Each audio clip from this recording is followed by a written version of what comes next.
La candidature de Laurent Gbagbo et l'allégorie de la caverne. Laurent Gbagbo est candidat à l'élection présidentielle de 2025 selon la haute direction de son parti, le PPACI.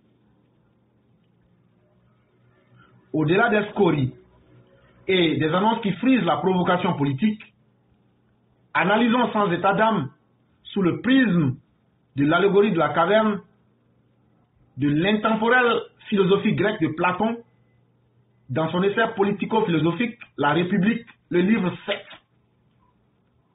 De cet essai, décrit une situation où des hommes, enfermés dans une grotte, vivent dans une illusion totale. Dans cet état, ils ne voient qu'une paroi de cette grotte dans laquelle ils aperçoivent la lueur d'un feu situé derrière eux et les ombres des objets de ce feu projettent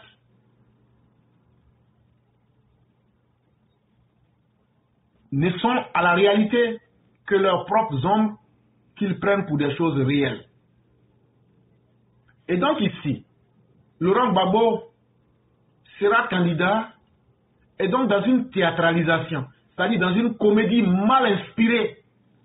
Ils nous font croire que Laurent Gbagbo est tellement important que si Laurent Gbagbo n'est pas dans la politique ivoirienne ne peut pas se faire. Laurent Gbagbo est le père du multipartisme, mensonge. Laurent Gbagbo est celui qui a libéré la Côte d'Ivoire, mensonge. On ne libère pas un pays et faire venir des mercenaires pour tuer des gens. On ne libère pas un pays et on crée des escadrons de la mort. On ne libère pas un pays avec le discours xénophobe identitaire et le discours ethno-gauchiste. Oui, Laurent Gbagbo est un gauchiste.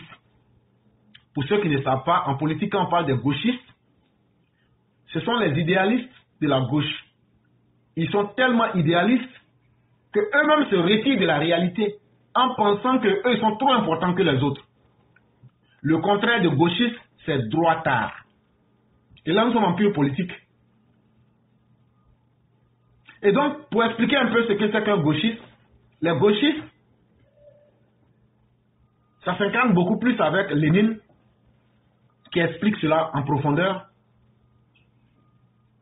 Voilà, ce sont des gens qui croient aux idées de la gauche. Mais eux, ils estiment qu'ils sont tellement supérieurs dans leur vision des faits qu'ils restent finalement dans l'imaginaire. Parce qu'eux-mêmes se coupent de la réalité, se coupent de tout le monde. C'est soit ce qu'eux veulent ou bien rien du tout. Et aujourd'hui, quand vous regardez le comportement de Laurent Gbagbo, est-ce que lui et ses partisans ne pensent pas que c'est eux qui sont le nombril de la Côte d'Ivoire? C'est-à-dire que si Laurent Gbagbo n'est pas dans la... Mais on m'a dit, Laurent Gbagbo, avant toi, là, il y a eu Félix Houphouët-Boigny. Avant toi, là, il y a eu Bédier. Avant toi, là, il y a eu Guy Robert. Mais la Côte d'Ivoire se portait bien. Même si ses dirigeants, à l'exception d'Houphouët, ont été lamentables, là. Quand toi seul tu es venu, là, ce que tu as montré aux Ivoiriens, là, depuis que la Côte d'Ivoire on n'a jamais vu ça. Dans les ambassades du Burkina, du Niger, du Mali, il y a des listes des personnes que tu as assassinées chaque semaine. Les Ivoiriens même que tu as assassinés, là, on peut les citer en un point finir. Depuis qu'il y a eu un président en Côte d'Ivoire, le seul président qui allait prendre des mercenaires libériens, les anciens rebelles du Libéria, les anciens rebelles de Charles Taylor, pour venir tuer les gens, c'est toi, Laurent Gbagbo. Depuis qu'on est en Côte d'Ivoire, un politicien qui a pris l'armée ivoirienne pour créer les escadrons de la mort, c'est toi, Laurent Gbagbo, avec ta femme Simone Veil Gbagbo. Depuis qu'on est en Côte d'Ivoire, une première dame de l'histoire de la Côte d'Ivoire qui a dit que le viol des femmes c'est une très bonne chose, c'est toi et ta femme Simone Veil Gbagbo. Et donc votre politique, elle est là en face du monde. Et les Ivoiriens vous attendent. On va vous enlever dans votre allégorie de la caverne. Et j'ai déjà expliqué en amont ce que c'est que l'allégorie de la caverne. On ne va plus revenir là-dessus. Mais je vais donner maintenant l'explication simple. L'explication simple de l'allégorie de la caverne, vous allez entendre certains dire le mythe de la caverne. Ce n'est pas la bonne explication. Un mythe, ce sont des histoires à partir desquelles on fonde la création d'une civilisation. Or, Platon ne voulait pas créer une civilisation en dehors de la civilisation gréco-romaine. Mais si vous voulez grec pour être plus simple. Il était en train de décrire la condition de l'homme. Un être humain, quand tu nais là, le pays où tu nais, le village où tu nais, la famille où tu nais là, Vous avez vu que je suis parti. On est dans un monde. Dans le monde, il y a votre continent. Dans votre continent, il y a votre pays. Dans votre pays, il y a votre famille. Et dans votre famille, il y a votre village qui précède votre famille, pardon. Et on en arrive à la cellule nucléaire qui est votre papa et votre maman. Et donc Platon était en train de nous dire, le monde dans lequel nous sommes là, quand tu prends le monde lui-même là, le monde 2000 ans auparavant, c'est plus le même monde qui est là. Les réalités du monde changent. Là aujourd'hui tu vois le désert là, c'était la mer et puis la forêt qui était là-bas, le Sahel là. Là où tu vois on a construit étage là, hier là il n'y avait pas étage. Est-ce que dans 1000 ans ça sera la même chose? Non. Comme nous sommes dans un monde changeant, et donc ces réalités-là font que un être humain, il ne faut pas te limiter à ce que tu vois. Donc, dans le monde dans lequel tu es né, là, il faut chercher à découvrir d'autres réalités nouvelles. À te dire, oui, je suis né dans le monde, mais est-ce qu'il n'y a pas d'autres réalités? Et pour mieux faire ça, nous sommes enchaînés au cou. Nous sommes nés. Est-ce que la nature ne nous offre pas ce qui est utile à notre existence? Mais est-ce qu'au-delà de notre existence, il n'y a pas d'autres choses qu'on peut découvrir? Il faut te poser ces questions-là. Quand je nais dans ma famille, les vérités que mon père et ma mère m'ont toujours dit, ce sont les premières vérités. C'est pourquoi Friedrich Nietzsche nous parlait des 3 états de l'esprit de l'homme. L'homme à l'état chameau, l'homme à l'état lion et l'homme à l'état enfant. J'ai déjà expliqué ça. Quand tu es enfant, ton père et ta mère, tout ce qu'ils te disent, pour toi, ce sont les vérités absolues. Tu as une fois vu un enfant contester, je dis bien un enfant. Un enfant, c'est un être humain qui est en formation, qui n'est pas capable de se nourrir lui-même, qui n'est pas capable de prendre des décisions, qui n'est pas capable de se loger, qui n'est pas capable de savoir ce qui est bien pour lui. C'est ce qu'on appelle un enfant. C'est pourquoi si je dis par exemple à Binette, ça va mon enfant, c'est une insulte. Parce que je suis en train de lui dire qu'elle est irresponsable. Je suis en train de lui dire qu'elle ne sait pas ce qu'elle veut dans sa vie. Je suis en train de lui dire qu'elle ne peut pas s'occuper d'elle-même. Quand on dit à une personne adulte, ça va mon enfant, il n'y a pas une insulte qui soit plus grave. Mais quand tu es dans cet état-là, et que la situation, la réalité te l'impose là, c'est ta vérité du moment. Et donc tout ce que tes parents vont te dire là, dans la maison là-bas là, ils vont te dire, toi là, c'est nous on t'a accouché. Ce qu'on te dit là, il faut écouter, hein. Ce qu'on te dit là, c'est la vérité, hein. Ce qu'on te dit là, l'enfant dit, il accumule. C'est ce qu'on a appelé dans la chez Freud l'esprit chameau. Ça veut dire l'être humain, vu que tu es dans une conditionnalité, tu es dans une certaine contingence, tu es dans une certaine réalité, en fonction des moyens que la nature te donne là, c'est avec ça que tu peux aller, donc tu acceptes, tu accumules, comme un chameau qui prend de la marchandise. Mais l'enfant a grandi, et il est devenu adolescent. Maintenant, il sort de la cour familiale, il va dans le village. Il va aussi avoir accès à un autre niveau de connaissance. Ce que les gens lui disent, il entend. Il voit d'autres réalités. Ah, chez nous à la maison là-bas, là, moi mon papa m'a dit de ne pas voler. Mais en même temps aussi, je vois des gens voler en ville. On fait comment? L'enfant s'ouvre à une autre perspective. Quand il va finir de faire son village, on dit qu'il a eu BPC, bac, il doit aller maintenant en ville. Après ville, on dit non, il va aller dans un autre pays. Ça veut dire qu'il quitte son pays. Les réalités de son pays, là, il connaît. Mais il va dans un autre pays, comme les éclaireurs, et les mers blancs, les Prado Boussole, les Casse-Ouates. On se retrouve dans une autre divan. Ah, il fait froid ici, il neige ici. Chez nous, il ne neige pas. Tu t'habitues à ces réalités. Et après, il y a la réalité globale du monde. Donc, quelqu'un qui reste dans son village, qui n'a pas quitté son état mental d'enfant, est-ce que tu peux convaincre cette personne-là que ce que son père et sa mère lui ont dit, il y a des défauts dedans? C'est ça le mythe de la caverne. Bon, le mythe de la caverne, c'est une erreur. Il faut plutôt dire l'allégorie de la caverne. Et donc, Platon nous fait ici une description de la condition humaine. Pour dire que l'être humain, quand tu es enfermé dans une grotte, la grotte ici, ce sont les réalités que la nature t'impose. Et les gens qui naissent, leurs parents ne sont pas riches. C'est ta grotte qui est là. Mais ça ne veut pas dire que toi, tu dois mourir dans la pauvreté. Et donc là, tu restes dans les illusions de ce qu'eux, ils ont. et de ce qu'ils t'ont donné. Mais ce n'est qu'une réalité temporaire. Parce que tu peux changer ta condition. Et pour changer ta condition, il faut qu'on te libère. On va enlever les chaînes de ton cou. C'est là tu vois, le papa dit, mon enfant il devient rebelle. Hein. Mon enfant là, il a changé. Hein. Mon enfant il ne fait pas ça. Mais un jour, cet enfant va faire sa fierté. Parce que cet enfant, quand on va enlever les chaînes de son cou, quand on va lui enlever les carcans de son village, quand on va lui enlever les idées qu'il a reçues de ses parents et de sa mère, de son père et de sa mère, quand on va lui enlever les idées dans leur pays, quand il va prendre d'autres nouvelles idées et qu'il va mettre tous ensemble, il va maintenant faire le choix. Il va maintenant digérer. C'est là qu'on parle de l'esprit lion qui va à la conquête du monde et qui digère tout ce qu'il trouve comme proie pour se maintenir. Et une fois qu'il arrive à quitter l'état chameau pour se retrouver à l'état lion et qu'il a fini cette deuxième étape, il redevient enfant. Et c'est là que c'est intéressant. Il ne devient pas enfant en tant que quelqu'un qui est dans la petitesse, mais il devient, parce que l'enfant a une caractéristique, c'est que rien ne l'affecte. Contrairement à l'adulte, c'est un exemple que je prends, tu ne vas jamais voir un enfant dans Goumen. Tu ne vas jamais voir un enfant en train de dire, ah, aujourd'hui là je suis pauvre, je ne sais pas comment demain sera.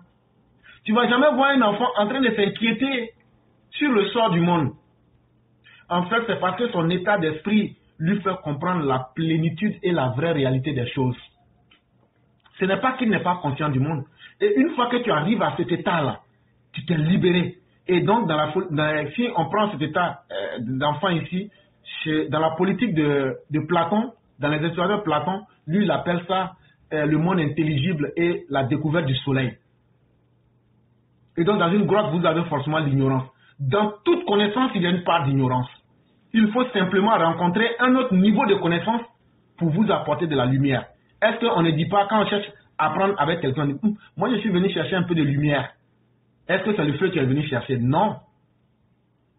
C'est la connaissance pour libérer ton esprit. C'est qu'on t'a toujours montré là, la grotte dans laquelle on t'avait mise là. Est-ce que tu ne peux pas trouver une possibilité d'apprendre mieux? Et c'est le fait d'apprendre mieux là, c'est ce qu'on appelle apporter la lumière. Si vous voulez, on peut appeler ça aussi le mythe de Prométhée. C'est la même chose. C'est à cela que l'article qui a été écrit ici, l'auteur nous ramène d'abord à la description de l'allégorie de la caverne de Platon pour nous dire que c'est exactement ce que Laurent Gbagbo est en train de faire à ses partisans. Comme s'il avait enchaîné ses partisans, il avait enchaîné leurs esprits dans une grotte, les mêmes mauvais comportements qu'ils ont fait entre 1990 et 2011, ils pensent que ça va marcher. Eux-mêmes ne se sont pas coupés de la réalité, de leur réalité. Parce que enchaînés dans leur carcan, dans leurs mauvaises habitudes, ils pensent encore qu'ils sont dans la grotte, ils pensent encore que le temps n'a pas changé, ils pensent encore que la réalité c'est ce qu'eux voient. Alors qu'au-delà de la portée philosophique, l'on peut comparer ici la caverne de Platon au PPACI de Laurent Gbagbo, dans lequel ces militants semblent s'être enfermés dans une bulle avec pour seule réalité tangible que leur propre perception de la réalité politique de leur pays. Et donc ici, vous allez voir comme des gens qui sont enchaînés dans une grotte. La grotte ici, c'est le PPACI. Ils sont rentrés dans leur grotte, dans le noir. Et ce qu'ils voient là, entre eux-mêmes là-bas, là, ce qu'ils se disent, quand vous voyez un homme qui est aussi idiot que quelqu'un qui vient de dire, on a signé un décret de naturalisation pour Ouattara. Ça là, depuis que vous êtes sur la planète Terre là, où vous avez entendu ça, si ce n'est pas ici, et qui vous a dit ça? Un gore. Mais ça veut dire que dans leur caverne, là, dans leur trou, là, c'est ce qu'ils se disent. Comment on va faire pour que Ouattara, on puisse le salir? Et donc là, il faut trouver des choses qui ne soient pas vraies, mais qu'il faut dire aux gens. Mais ce que vous oubliez là, vous êtes dans une caverne. Mais ce que vous dites là, les autres, eux ont une autre perception de la réalité. Eux voient une autre dimension de la réalité, eux ne sont pas enchaînés. Et donc quand vous voyez un individu sortir pour venir dire Ouattara, on a signé son décret de naturalisation. Et en direct on lui dit, il faut nous donner le numéro de décret de naturalisation. Ce que l'individu ne sait pas, c'est que quand on naturalise quelqu'un là, ça sort dans le journal officiel. Il n'est pas intelligent, il ne comprend pas. Sinon là, on allait lui dire, si on voulait l'aider là, va dans Fraternité Matin. Quand tu n'as pas de source, ce que tu dis c'est faux. Tout le monde sait. Mais va dans Fraternité Matin, tu tapes Fraternité Matin, journal officiel, numéro de décret de naturalisation du docteur Alassane Ouattara. Si tu tapes ça, tu vas voir. Mais ça n'existe pas. Parce que si tu lui dis, il faut envoyer le décret, il va dire, c'est pas possible. Mais quand on prend le décret de naturalisation de quelqu'un, là, ça sort dans le journal officiel de Fraternité Matin. Mais c'est faux. Mais comme c'est comme ça qu'on leur a toujours dit les choses, on leur a présenté cette version-là, et eux, ils ont bu ça. Ils n'auront même pas honte, et ils ne calculent pas les conséquences, ils vont rester dedans. Mais quand ils vont trouver des gens qui sont des lions en face d'eux, et qui vont digérer ce qu'ils ont dit pour leur dire voilà la réalité sans état d'âme, parce qu'un enfant là, tu peux être son papa, hein, mais son état d'enfant là, il va te dire papa, voilà ce que je pense. Et donc la réalité, quand tu te retrouves en face des personnes aguerries, ton mensonge on le balaie, on te dit tu peux amener la preuve, il dit oui, tu vas amener quand? On dit on a tout un temps de samedi passé pour jamais, et c'est pas possible, c'est le mensonge. Ils sont dans leur bulle.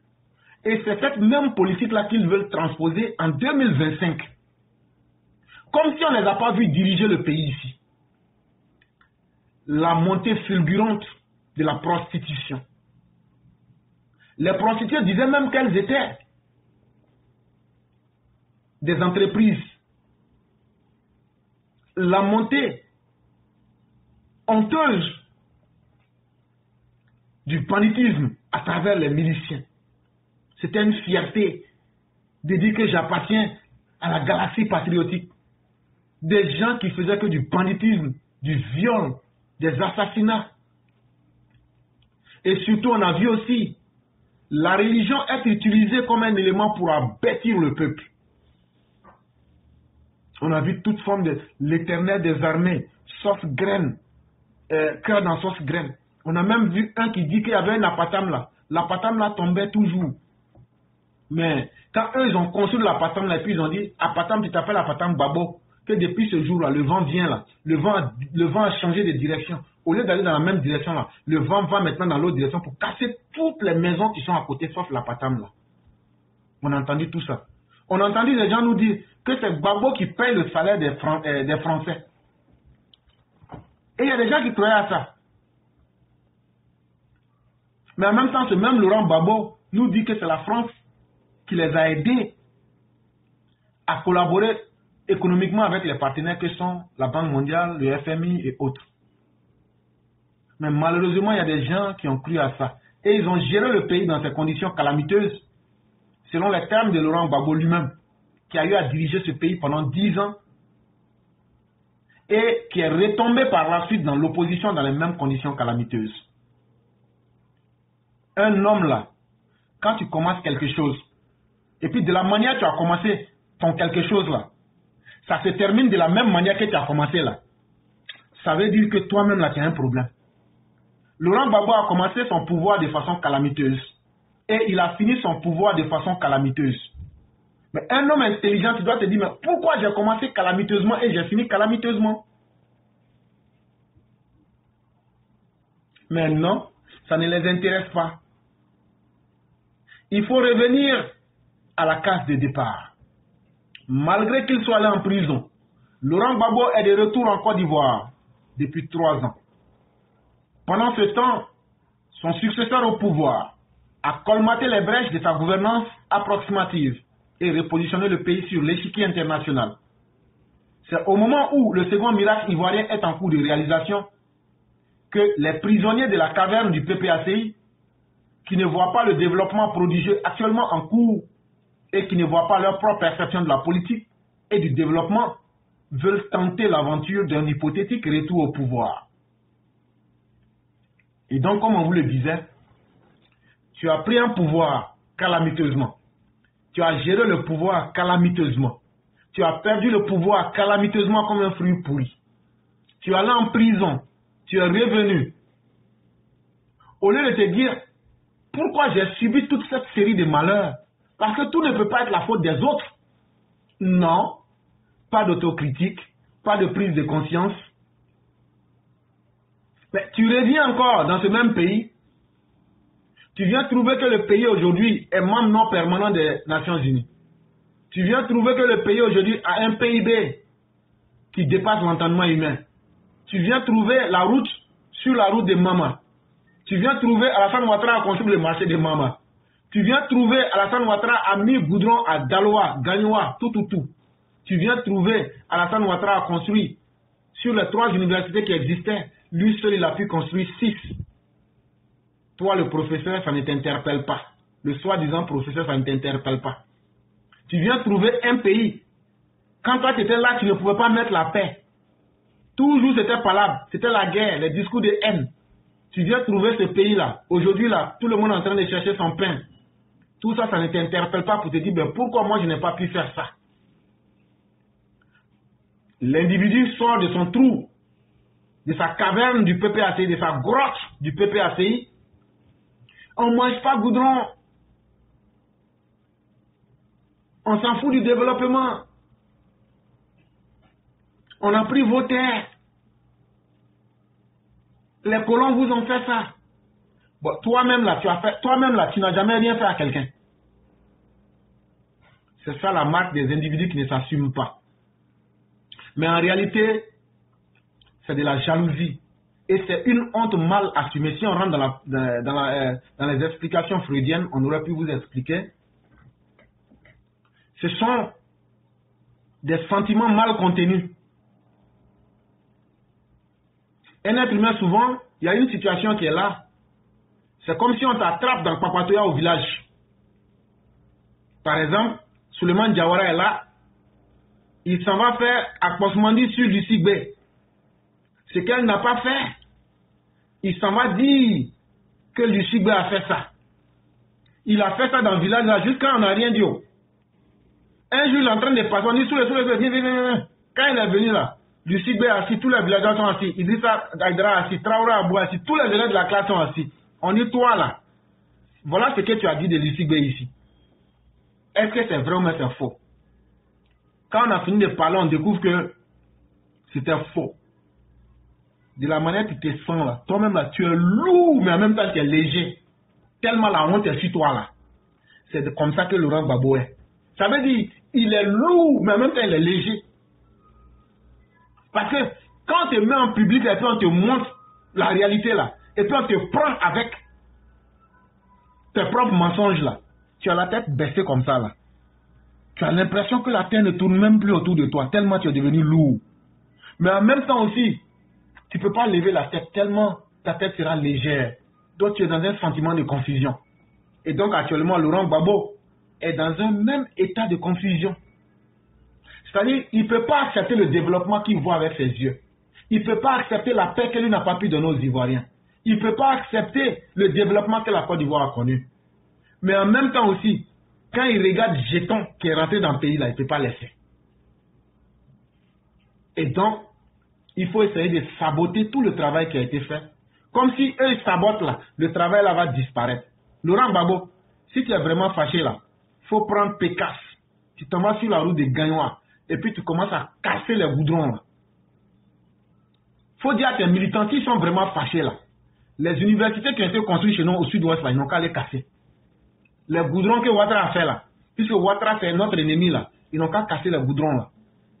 Les courants qu'on a mis là, ils n'ont qu'à couper les bois là. Machette. On peut prendre machette pour couper les bois là, ça va tomber. Les poteaux électriques qui sont en ciment là, payez des trucs comme on appelle des marteaux. Vous partez, vous cassez, même si tu ne finis pas en un jour, vous commencez à casser petit à petit. Chaque jour, vous partez, vous faites 2 heures, vous tapez. Ça va se casser, ça va tomber. Chers parents, si on est vraiment courageux, qu'on aime Laurent Gbagbo là, on n'a qu'à détruire tout ce que Ouattara a fait chez nous. Là, comme ça, là, quand on va finir de faire ça, là, on va maintenant être les mieux placés pour convaincre les autres que Ouattara est en train de faire du mauvais travail. Ce que je vous dis là, c'est un bon conseil et c'est un vrai conseil.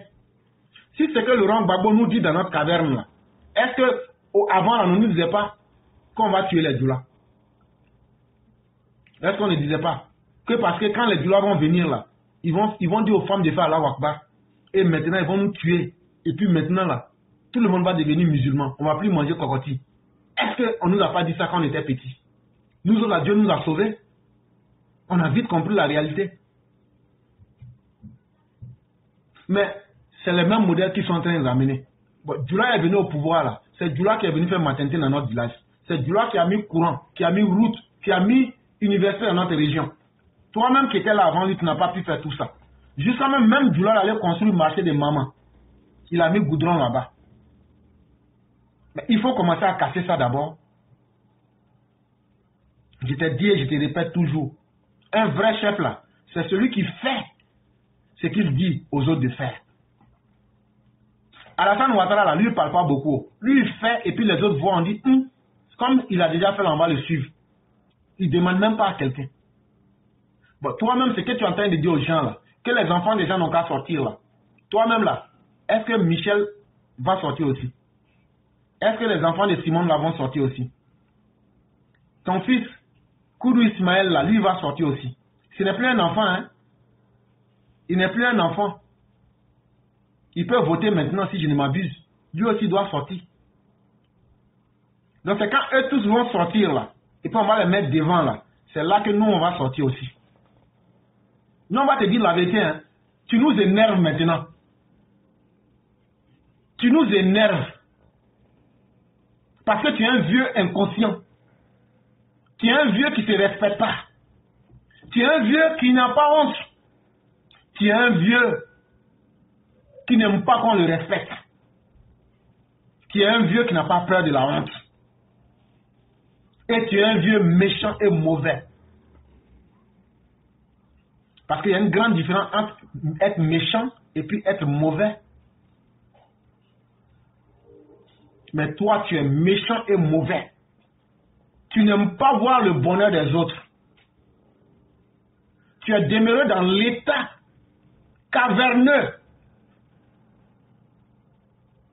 Tu es demeuré avec un esprit sauvage dans les grottes. Tant que toi, Laurent Gbagbo, là, ce que toi tu veux, tu n'as pas là. 1000 morts à gauche, 1000 morts à droite, toi tu t'en fous. Tes propres militants qui sont morts pour toi, les guerriers, les ouais qui sont morts pour toi là, au lieu d'aller faire yako sur leur cimetière, tu t'es levé encore pour aller leur dire, ce qui s'est passé là c'est petit. Allez encore attaquer les Français et les Djoula. Alors qu'ils sont au pouvoir.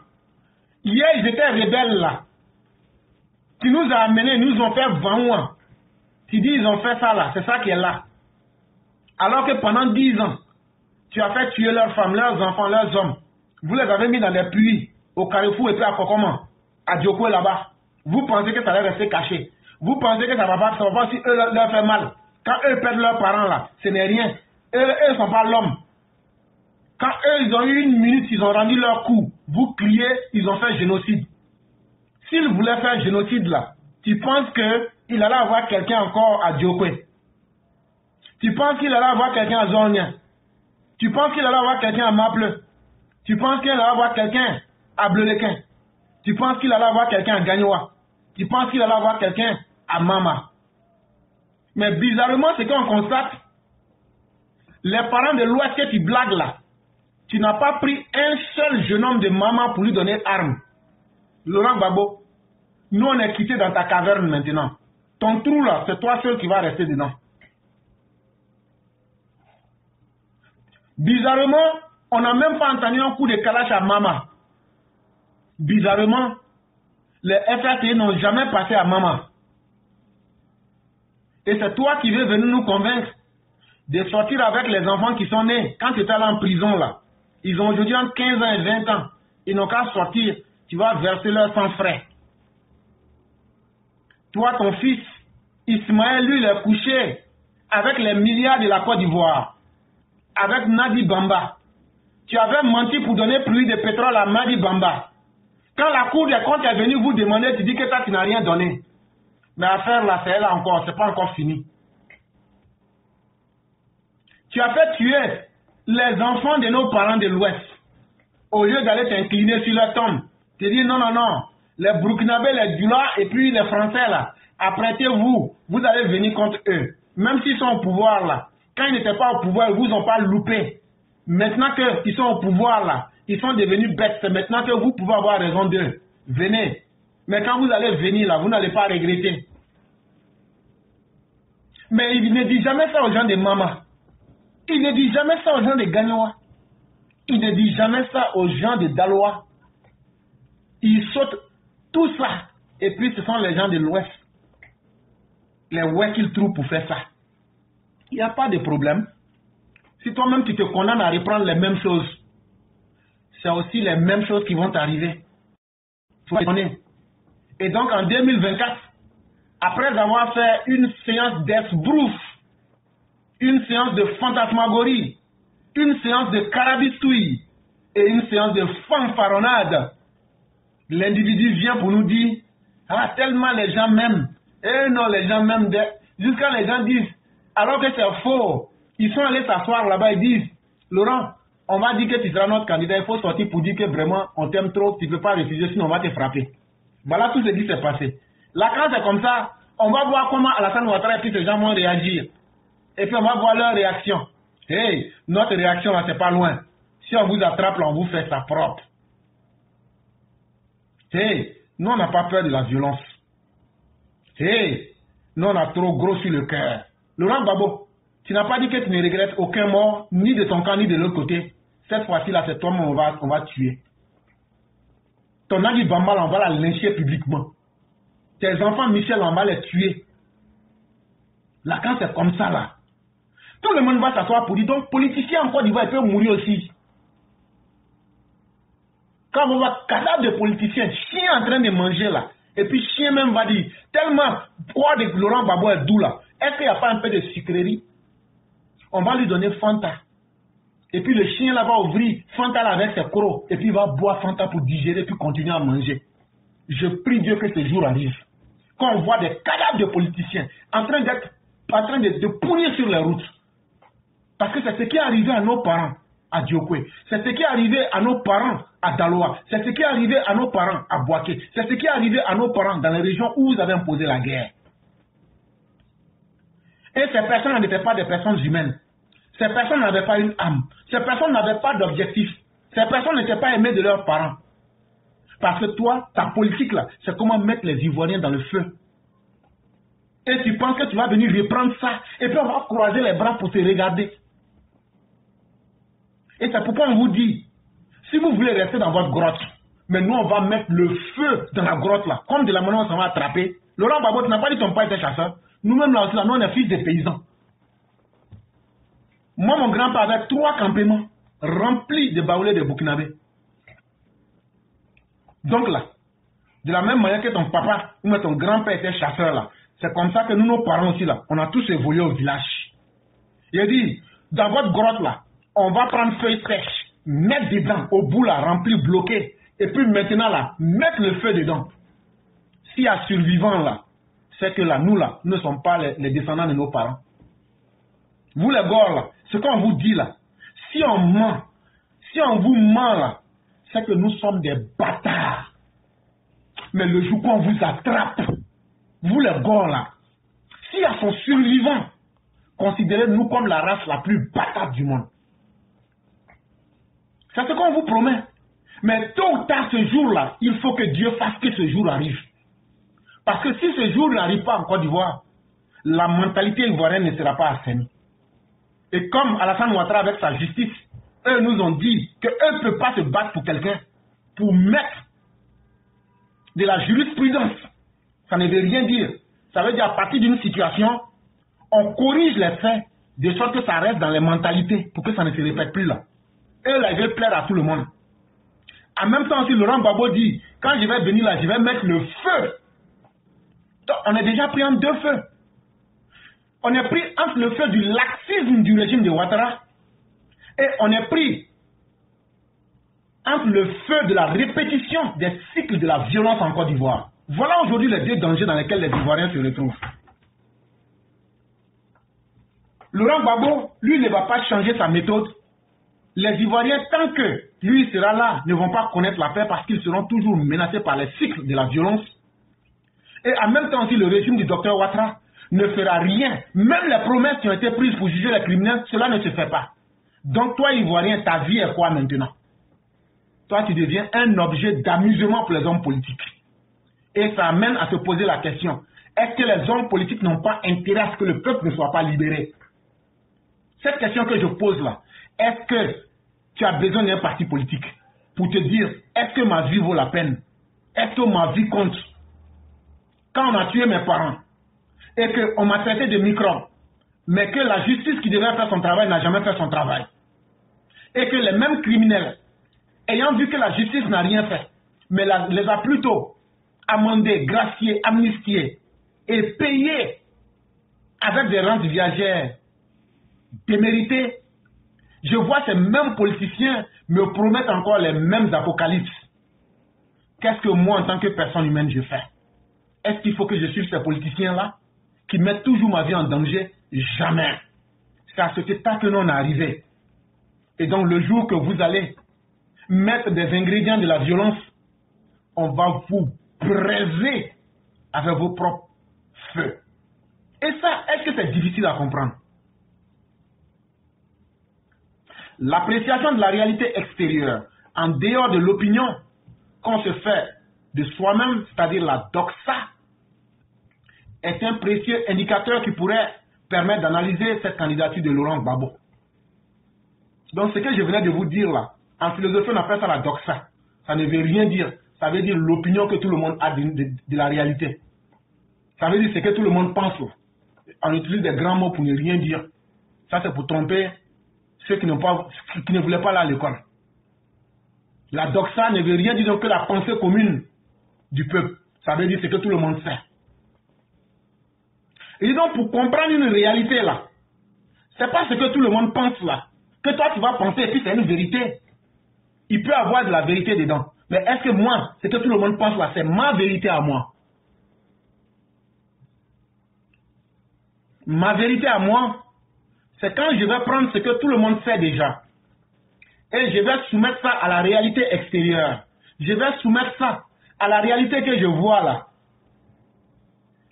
La synthèse que je vais trouver là, c'est ma vérité à moi. Il y a la vérité du public que tout le monde sait déjà. Mais moi, quand je regarde la réalité, et c'est ça même les bases fondamentales même de l'empirisme. Ça veut dire, je regarde, j'analyse, et puis je fais une synthèse. Il dit donc, c'est sur cette base-là qu'on peut comprendre la réalité et se faire sa propre vérité, et non la vérité de tout le monde. Et lorsqu'on regarde la réalité à l'extérieur aujourd'hui, c'est-à-dire la Côte d'Ivoire d'aujourd'hui en 2024, toutes les personnes qui nous écoutent, essayez d'imaginer dans votre esprit ce que la Côte d'Ivoire était entre 2000 et 2011. Et puis essayez d'imaginer la Côte d'Ivoire de 2012 à 2024. Après 10 années de refondation, après les péripéties de la crise post-électorale, suivi du grand schisme, schisme ça veut dire division, intervenu dans son parti politique, avec un bruyant divorce politique et matrimonial. Qu'est-ce que Laurent Gbagbo, aujourd'hui très affaibli et diminué, peut-il proposer pour faire mieux qu'Alassane Ouattara? Alassane Ouattara que vous voyez là, ce n'est pas à 82 ans qu'il va chercher à divorcer avec Mère Dominique. Ça doit interpeller quelqu'un.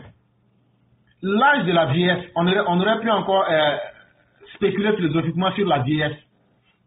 Mais peut-être qu'on fera ça un autre jour. Quand tu deviens vieux là, quand tu es enfant, tout, comme on a dit, à partir de 50 ans, il y a quelque chose qui commence à taper dans ton cerveau pour te dire je commence à aller vers quelque part. Il y a quelque chose qui te dit dans ton cerveau. Je commence à aller vers quelque part. 50 ans, c'est déjà un demi-siècle. Or, tout le monde ne vit pas 100 ans. Donc, ça veut dire que je le veuille ou pas, le grand tambour peut sonner. Donc, je fais comment? Est-ce qu'il faut commencer à faire le bilan de ma vie?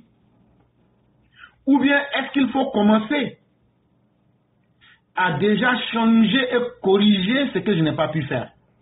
S'il se trouve que tu as une vie honorable, une vie qui vaut la peine d'inspirer confiance aux générations à venir, tu n'as pas besoin de changer quelque chose. Tu fais le bilan de ta vie, tu t'assois et maintenant tu deviens un conseiller. Et tu dis aux autres, regardez-moi de ma vie, voilà ce que j'ai pu faire. Je n'ai pas pu changer le monde. Parce que un être humain, quand tu es encore enfant et adolescent, ou même dans la jeunesse, tu penses que tu pourras changer le monde. Mais nul ne peut changer le monde. On ne fait que ce qu'on peut. Mais aujourd'hui, à l'heure de ma vieillesse, ce que je peux vous conseiller, Voilà ce que vous pouvez ajouter à ce que j'ai fait. Ça, ce sont les bienheureux. Ça, ce sont les hommes que Dieu a aidés. Maintenant, les hommes comme les Laurent Gbagbo, que Dieu n'a pas aidé, que Dieu a désavoué là. Eux là, quand l'âge de la vieillesse arrive, si Dieu les aime un peu là, ils vont prendre conscience, ils vont se dire, ah, dans le village là, moi, une femme avec laquelle j'ai vécu toute ma vie là, c'est pas aujourd'hui que je suis devenu vieux que je vais aller prendre une jeune femme qui ne connaît pas nos réalités et qui ne sait pas dans quelle étape nous sommes en train de rentrer. Parce que la vieillesse là, c'est pas une chose intéressante, hein. Les maladies viennent, tout vient. Mais si tu es au moins avec celle que tu as connue pendant 30 ans, 40 ans, elle peut t'aider et vous pouvez vous soutenir. Mais jeune femme là, elle a son petit pompier à côté. On n'a qu'à arrêter de dire certaines choses. C'est que moi je dis là. Prenez-moi comme vous voulez. Mais Dieu est témoin sur toutes choses. Toi tu as 70 ans, 78 ans. Tu as une jeune femme de 50 ans. C'est un exemple dans l'absolu que je prends. Ne soyons pas surpris qu'elle ait son petit pompier. Ça là, quand je vais dire les gens qui sont mauvais, mais pourtant on sait. Pourtant tout le monde sait. Les fonctions biologiques là, tu peux lutter, tu peux gêner, tu peux faire tout. Mais après là, ça passe pas. Tu fais comment? Les fonctions biologiques, c'est comme boire l'eau. Tu as beau aimer Dieu là. Si tu fais une semaine sans manger, tu vas mourir. Parce que le corps va commencer à manger les graisses. Quand les graisses là vont finir là, tu vas te griller dans ta propre graisse et puis tu vas mourir. Hey! Quand Dieu même crée l'homme là, il t'a créé dans des conditions humainement possibles. Il ne t'a pas créé pour être un extraterrestre. Dans ça encore, les choses qui font honte, toi au soir de ta vie, c'est dans ça qu'on te retrouve. En train de faire palabre avec ta femme à l'aéroport. Tu es venu, tu cherches tes collaborateurs. Assis, je vais couper sa tête. Alors que toi-même tu es diminué. Alors que toi-même là, ta manière de parler là, c'est comme une tortue qui parle. Ta manière de marcher là, c'est comme Ouya. Ceux qui connaissent Ouya chez nous en pays d'Ida, c'est un animal qui fait des bruits bizarres la nuit. On l'appelle Ouya. Mais quand tu le vois lui-même là, tu dis non, c'est toi là qui est là. C'est toi qui as fait tout ça là la nuit. Et puis c'est ton toi qui est là comme ça. Donc, si tu es un peu chanceux à l'âge de la vieillesse, tu t'assois, tu te dis, bon, l'être humain n'est pas créé parfait. On peut faire des erreurs. Mais les enfants, voilà les erreurs qu'il faut éviter. Et aujourd'hui, c'est sur ce terrain-là que les gens attendaient Laurent Gbagbo. Quand tu as dirigé pendant 10 ans, et que de tous les présidents de la Côte d'Ivoire, c'est chez toi qu'on a retrouvé rébellion, c'est chez toi qu'on a trouvé escadron de la mort, c'est chez toi qu'on a trouvé femmes violées, c'est chez toi qu'on a trouvé microbes, c'est chez toi qu'on a trouvé miliciens, tu dois te dire, mais finalement, quelles sont les erreurs que je peux m'imputer à moi-même? Parce que de toutes les façons, ce sont des gens qui m'ont fait confiance et qui m'ont donné leur voix. Est-ce que je n'ai pas trahi ces personnes? Et c'est pourquoi tu t'assois et puis tu écris ton mémoire. Je n'ai pas dit, tu ne peux pas écrire ta mémoire. Ta mémoire, là, ça c'est ce qui est dans l'intérieur de ta tête. Mais tu écris le livre, là, qui quitte dans ta mémoire, c'est ce qu'on appelle un mémoire. Pour que les autres générations, quand elles viennent, elles se disent, oui, il a fait des erreurs, mais il a cherché à s'amender, il a cherché à se corriger. Mais que non. Quelqu'un qui a divisé sa propre famille biologique, quelqu'un qui a divisé son FPI, quelqu'un qui est devenu plus bruyant comme un adolescent qui a été surpris par sa puberté. C'est cet individu, en plus d'être affaibli, diminué, fini, qui nous dit que si les Ivoiriens le choisissent, que lui, il peut faire mieux qu'Alassane Ouattara. Et il y a des Ivoiriens qui croient en cela. Et pour mieux prendre les idiots dans sa rhétorique, la rhétorique, c'est l'art oratoire. Je vous ai dit ici, on utilise des grands mots, mais ça ne veut rien dire. Et un de nos rôles, c'est de venir vous dire de ne pas avoir peur de ceux qui parlent français. En général, ils font ça, c'est de l'esbrouf pour vous tromper. Ils vont aussi appeler ça le sophisme. C'est la même chose. Ça veut dire comment bien parler aux gens pour les avoir. C'est ce que ça veut dire. Exit la rhétorique du panafricanisme et d'un souverainisme débridé. L'on peut avancer qu'à l'état actuel des choses, Laurent Gbagbo ne peut rien proposer de mieux que le gouvernement du RHDP conduit par son excellence Alassane Ouattara. Et donc pour mieux prendre les idiots et les esprits approximatifs, Laurent Gbagbo, qui est le seul président de mémoire d'homme qui a laissé des annales de la mort dans les différentes ambassades, chaque ambassade a le nombre de morts, que ce soit l'ambassade de France, que ce soit l'ambassade du Burkina Mali, toutes les ambassades de la CEDEAO là, y compris la France là, ils ont la liste des cadavres du régime Gbagbo. C'est lui subitement quand il est venu, il dit mais comment je vais faire pour tromper les gens? Ah, pour tromper les gens, comme je vois un petit idiot là, lui, son grand-père vendait les esclaves. C'est grâce à l'argent des esclaves là, son papa est devenu médecin en France. Son fils est devenu un ancien vendeur de drogue à Paris qui n'a même pas réussi dans la vente de drogue. Et finalement, il a quitté la France. Il s'appelle Kémy Séba. Et maintenant, il est venu tromper les Africains. Il a pris plus de 400 000 € avec les Russes pour tromper les Africains. Chaque année, lui, avec les Nataliens, vont prendre de l'argent. Ils viennent tromper, c'est ça leur mission. Il dit, comme ce jeune-là fait déjà ce travail-là, et que moi, Laurent Gbagbo, je suis comme un commerçant.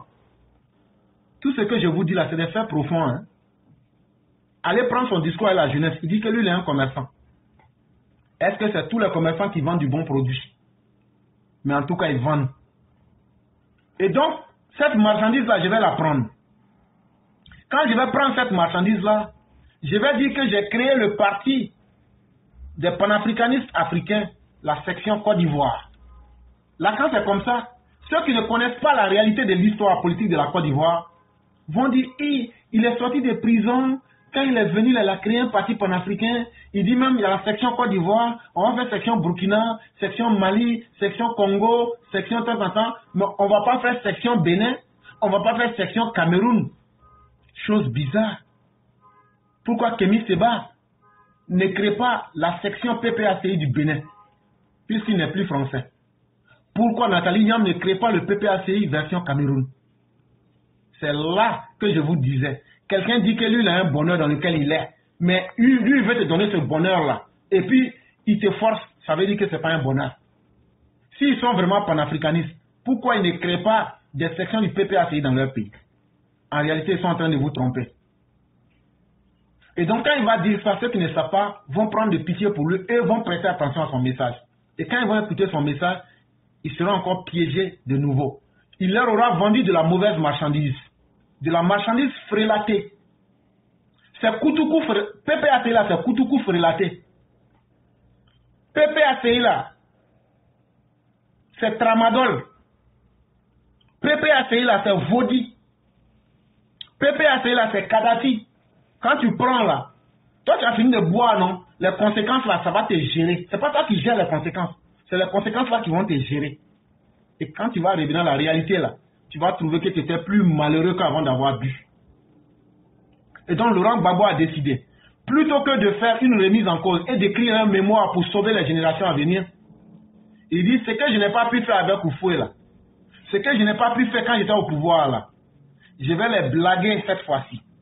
Quand ils vont tomber dans mon piège, et que je vais avoir tous les idiots et les naïfs de l'Afrique de l'Ouest pour me soutenir, pour m'amener au pouvoir, je vais leur faire vaouin, comme de la manière Sonko et puis le nouveau président sénégalais ont trompé les gens de l'AES.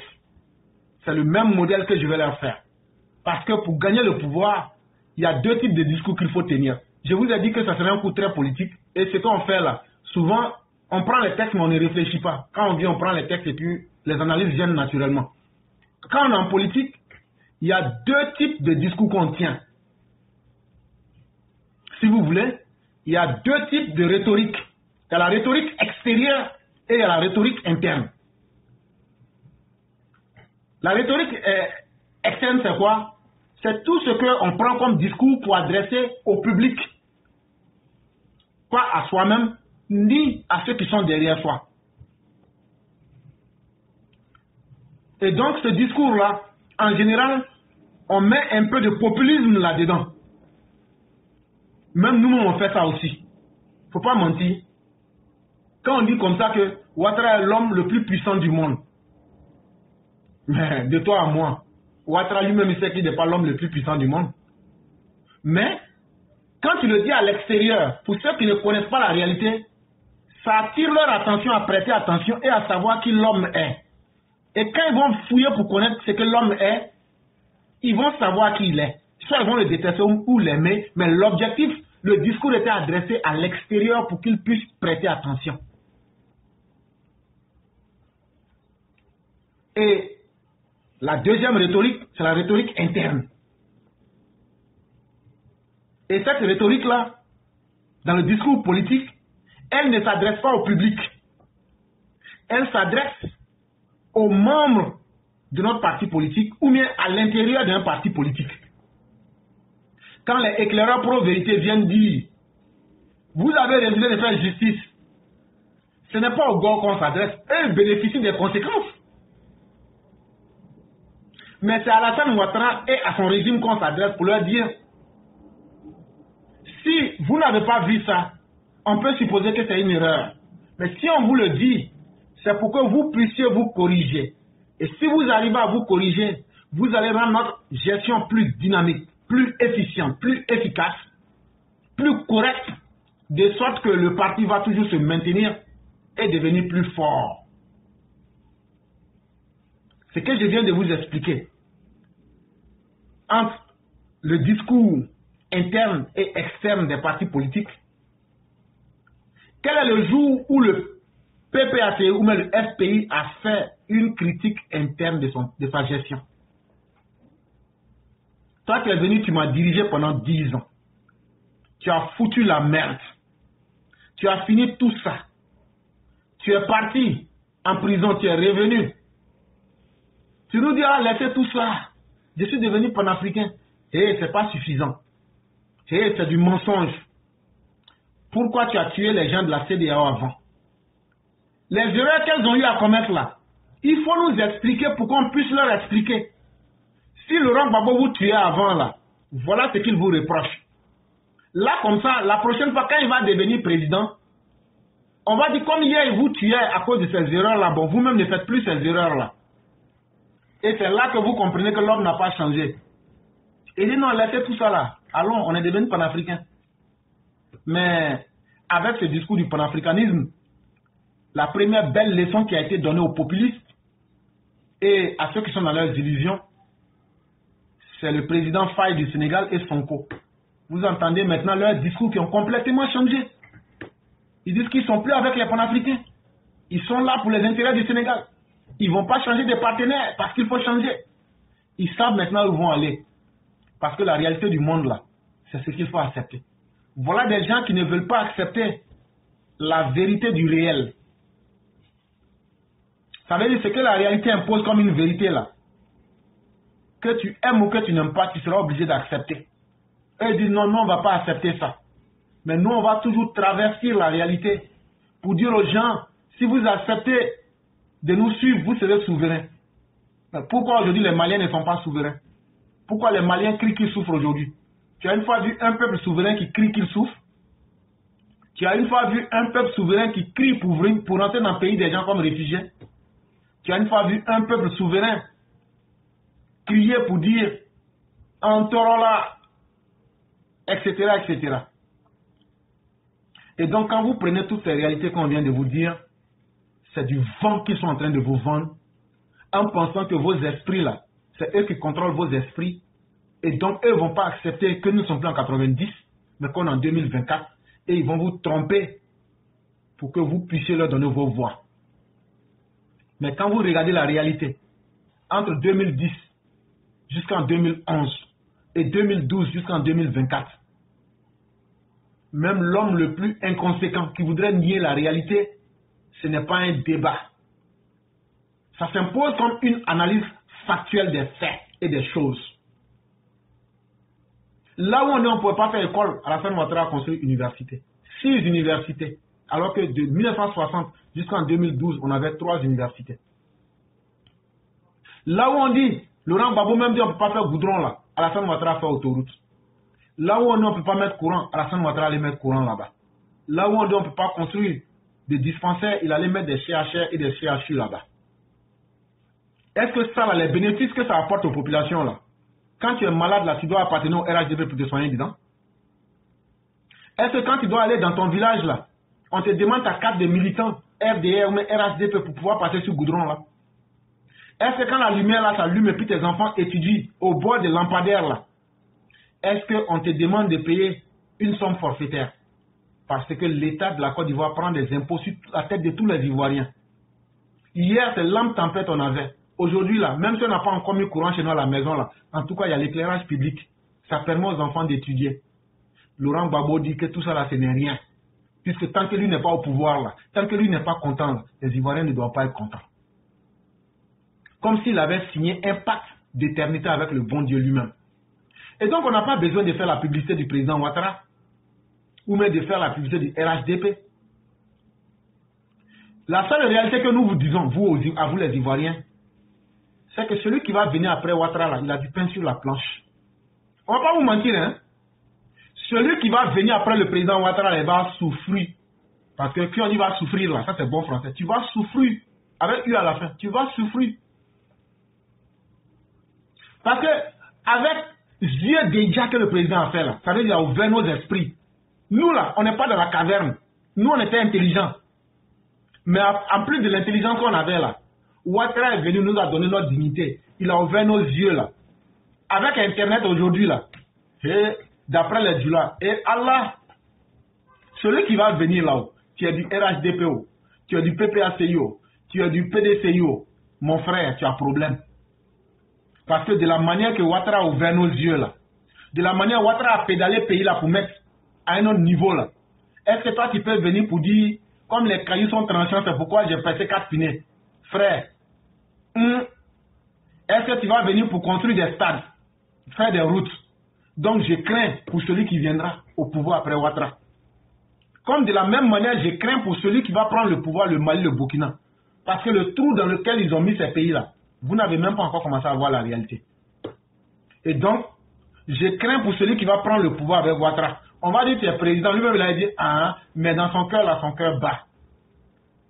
Ah, Ouattara même qui est le champion, là, regardez ce qu'on lui fait. On ne lui pardonne pas. Nous-mêmes, on ne lui pardonne pas. Les opposants ne lui pardonnent pas. Toi qui es venu là, c'est pas nous on t'a dit de te mettre devant. On n'aura pas pitié de toi. Donc là, c'est pas n'importe qui peut prendre le pays là aujourd'hui. Ça, il faudrait que les uns et les autres se mettent en tête.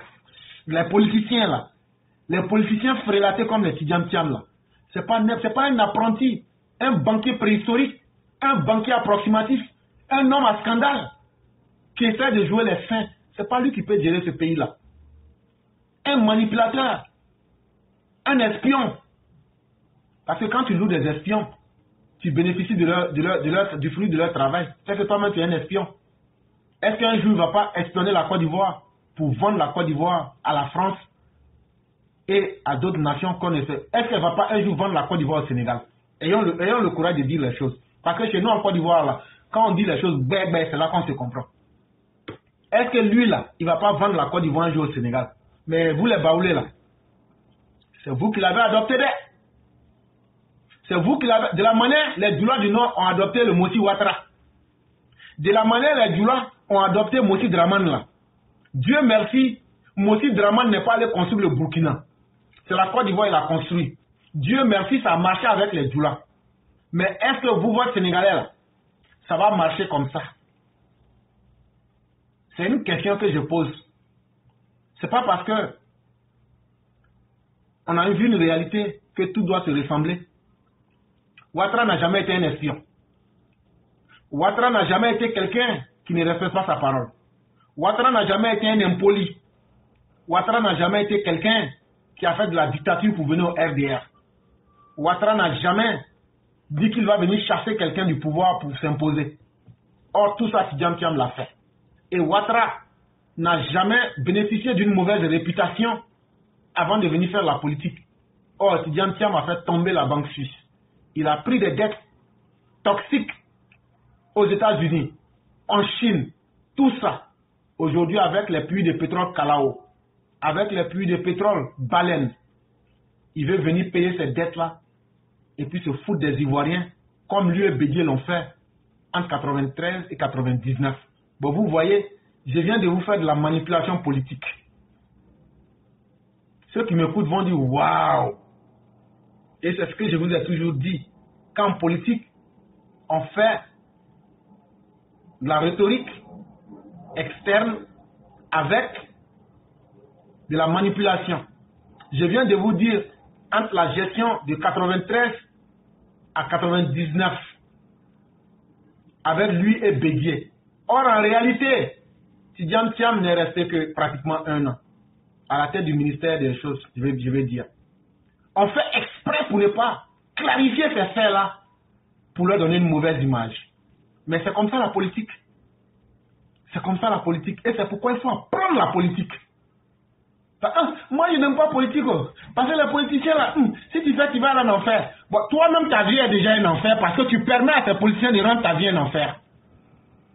Quelqu'un qui est en enfer, là, dans ce monde-là, s'il meurt et puis il va en enfer, là, qu'est-ce qui a changé pour lui? Comme tu ne voulais pas faire de ta vie un paradis, tu as permis aux autres de faire de ta vie. Et il y a Olivia Pope même qui est encore plus précise, il n'a fait que 17 mois. Mais comme nous sommes sur un champ politique là, on fait exprès pour ne pas spécifier tout ça. Parce qu'eux ne veulent pas être des hommes corrects. Quelqu'un qui ne veut pas être correct, c'est pas à nous d'être corrects. Et donc c'est pour vous dire que le langage politique là, il faut être très prudent quand tu écoutes les hommes politiques. Même nous-mêmes ici, nous faisons de la manipulation. Ça, il y a des choses on sait. Mais soit on ne dit pas toute la vérité, ou on dit la vérité à moitié sans préciser. Parce que ça atteint nos objectifs. C'est ce qu'on appelle la propagande. Ici, c'est une école. On vous montre tout. À vous d'utiliser comme vous voulez. Si tu dis que tu ne fais pas de la politique, c'est une très bonne chose. C'est comme quelqu'un qui dit, non, tu sais, le Christ a dit, quand tu joues sur la joue droite, il faut tendre la joue gauche. C'est ce qui est écrit. Mais viens, il faut envoyer joue là. Je dis, ces gants en fer, je vais porter. Avec des trucs, comment on appelle, des pinces là. Et puis je dis, je vais gifler dans le joue là. C'est pas joue on a dit, mais je vais verser tes dents. Après encore, je vais dire, comme tu as 32 dents là, j'ai enlevé 16 avec un coup. Faut mettre partie gauche là. Là même là, la partie que j'ai tapée avant là, faut mettre ça sur table. Et puis dans l'autre partie là, je vais taper ça pour descendre. Là même ta tête même, je vais écraser comme melon. Là quand ça va finir là, comme toi tu voulais être gentil là, si tu es vivant après ça là, tu vas venir parler de moralité. Pour dire non, en fait un homme là, il faut être bon sur la terre comme un agneau. Quand on te fait du mal, faut pas réagir. Il faut laisser les autres te faire du mal. Là quand c'est comme ça là, toi ta conscience est tranquille. Là quand tu vas mourir, Dieu va te mettre au paradis. Misérable que tu sois. C'est comme ça que les politiciens vous trompent. Ah non, politique là tout le monde ne peut pas faire. Faut pas t'amuser. Tu vois pas. Carabistoui. Faut pas s'asmagori. Plan de redressement. La dette, ils sortent pour vous dire n'importe quoi. Nous, notre rôle là, c'est de venir vous expliquer que personne ne peut vous blaguer. Nous-mêmes, on est plus forts que eux. Comme tout le monde ne peut pas être président au même moment là, c'est pourquoi eux là, ils sont devant. Sinon là, tous les pièges qu'ils veulent faire pour vous prendre là, nous on explique ça simplement avec le langage du terrain. Pour que tu comprennes bien. Quand un homme politique parle là, quand le roi du printemps vient et te dit voilà ce qu'il veut dire. Ce que le politicien dit là, il ne dit jamais ce qu'il pense. En tout cas, il ne le dit pas à 100%. Comme aussi, ce qu'il te dit là, il peut renverser la même parole pour revenir au point de départ. Il est toujours à la conquête d'un capital politique. Et ce capital politique là, c'est ta voix. Quand tu lui donnes ta voix là, il faut savoir que c'est un bout de pouvoir que tu lui donnes. Et quand un grand groupe de personnes décide de lui donner ce pouvoir là, ça devient la dictature du nombre. Et c'est pourquoi, quand on est dans l'aspect philosophique des choses, où on parle de la loi du plus fort, c'est qui le plus fort? Dans une élection démocratique, les plus forts ne représentent peut-être que 10% de la population. C'est eux qui sont les politiciens. Mais pour valider leur force, il faut les plus faibles. C'est pourquoi on vient vers nous pour nous dire, hi, tu es beau, tu es beau, tu es joli. Depuis qu'un garçon va dire à un garçon qu'il est joli. Frère, moi je ne suis pas dans les trucs comme ça. Là. Nous, on n'est pas Woubi. Même si on est pauvre là, non, voilà. Il faut laisser ça. Tu veux quoi? Non, je veux que tu me votes. Mais il fallait dire ça. Sinon, moi-même, je sais que je ne suis pas vilain. Mais toi, je n'aime pas qu'un garçon vienne me dire que je suis beau. Je n'aime pas ça. Après, maintenant, c'est pour devenir un Simongolais. Bon, Simongolais, c'est un terme qu'ils ont. I'm a single lady. Je suis une dame solitaire, c'est ce que ça veut dire, mais c'est les Ivoiriens qui ont transformé ça pour appeler ça Lélé. Voilà.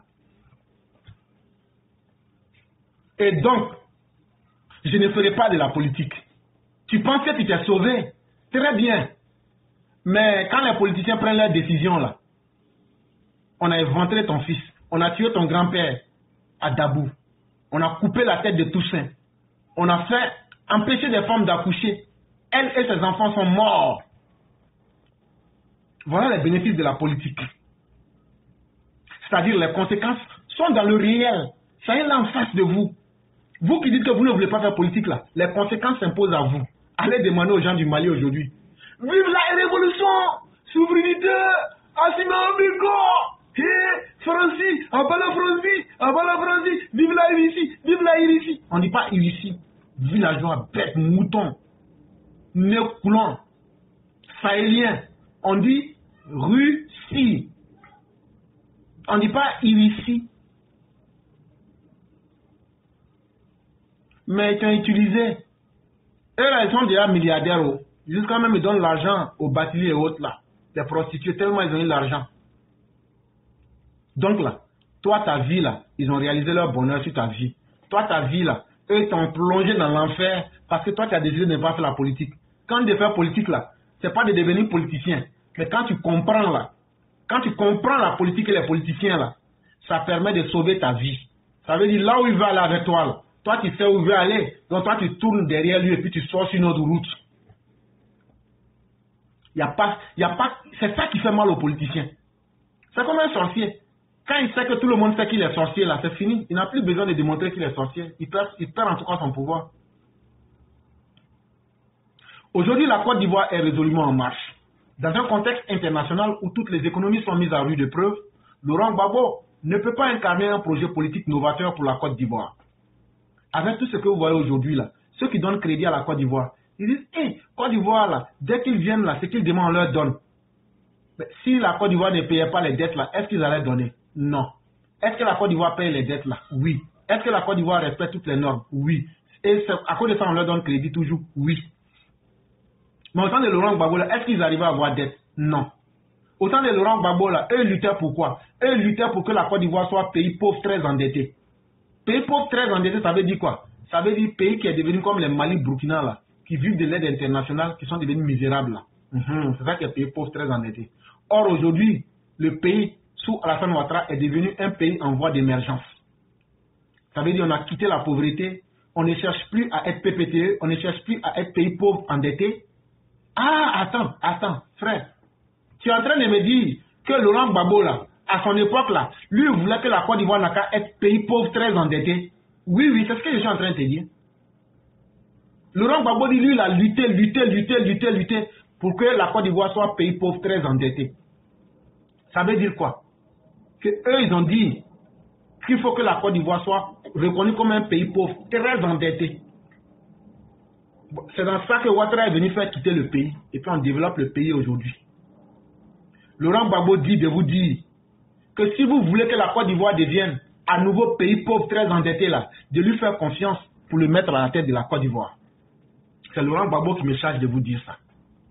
Laurent Gbagbo, étudiants qui me disent qu'eux vont tout faire.